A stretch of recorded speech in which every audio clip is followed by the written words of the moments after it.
Memoirs of Hypsicles, The Torture. Hendrik never wasted time. Once he smelled weakness, he sank his beak into it until nothing remained but obedience and despair. Leonard was no exception. The very next day, Hendrik had him dragged into the open deck, shackled against the mainmast. The sky was cruelly clear, the sun a bright witness to the spectacle. The crew gathered, silent, their expressions a mix of pity, indifference, and the ugly thrill of watching someone else's pain. Defiance, Hendrik thundered, his voice like the crack of waves against stone, will be taught out of this whelp. He seized Leonard's chin in one barnacled hand, forcing his face upward.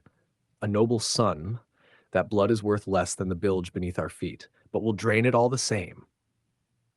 He drew a whip studded with hooks of coral. With each lash, the hooks tore fabric, then skin, then the pride buried beneath both. Leonard did not scream at first. He bit down, his teeth bared, his body taut as rope.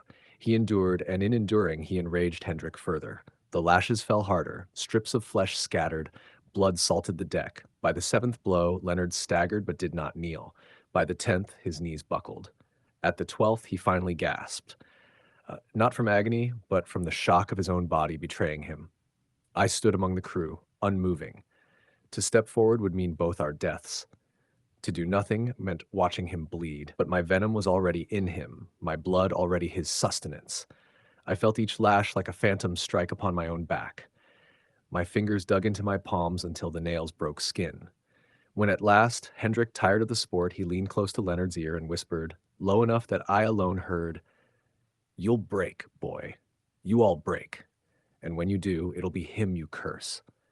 He shoved Leonard down, unshackled him only to throw him at the feet of the crew. Leonard looked up through a mask of blood.